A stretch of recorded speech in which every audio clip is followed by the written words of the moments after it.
Certainly is rainy, but fresh squeezed?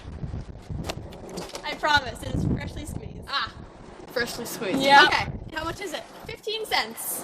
I only have quarters and dimes. Oh, that's fine. I can give you a dime for change of a quarter.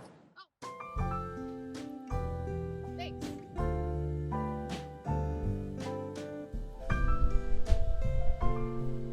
Buying lemonade again. This rain is really persisting. I know, right? Thanks. No problem. Yeah. Do you get much business besides us? Not really. You're pretty much my only customers. Well, you have good lemonade. Thanks. Thanks. No problem. Are you gonna be open much longer? No, it's the last day today. Well, nice meeting you. You too. Hey, Laurie, I had this math problem, and I thought you could help me with it, since, it actually has your name in it. That's cool. Laurie had 30 coins, all dimes and quarters, in a jar. Every morning for 5 days, she took a quarter, then she replaced it with a dime when she got home from school. After the 5 days, Laurie had twice as many dimes as quarters. How many quarters were initially in Laurie's jar? In order to do this problem, we have to set up a system of equations. We can start by finding out our variables. X will equal our number of dimes, and Y will equal our number of quarters. Our first equation will be x plus y equals 30. This is because when you add the dimes and the quarters, you get 30 coins. So for our next equation, we need to know that y minus 5 equals the quarters after 5 days because she took out a quarter each day for 5 days. So you take your number of quarters minus 5. Now, we will take our dimes after 5 days, and that is equal to x plus 5 because x is our number of dimes. And you add 5 because for each day, she put in another dime.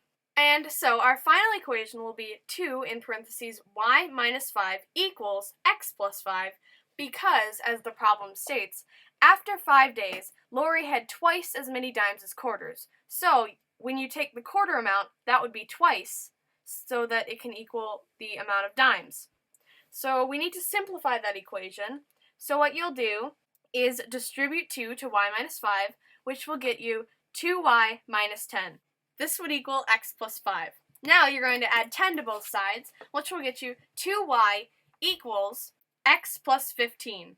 Subtract x from both sides, which will give you 2y minus x equals 15.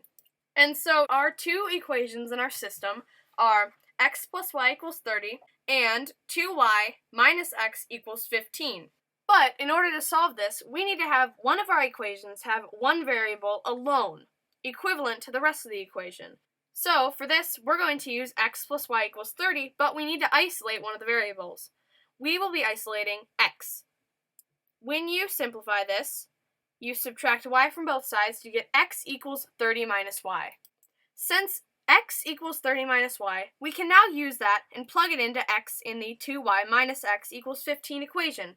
So that would look like 2y minus 30 minus y equals 15. Distribute the negative sign to get 2y minus 30 plus y equals 15.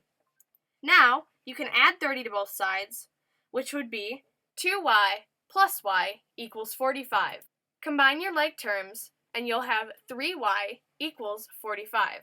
Now, if you divide both sides by 3, you'll have y equals 15. So, Laurie initially had 15 quarters since y is the number of quarters. Yeah, thanks for helping me out with my math homework. It makes a lot more sense now. Yeah, it does make sense. But you know what? You can call me anytime if you need help with your math homework. Because after all, math counts.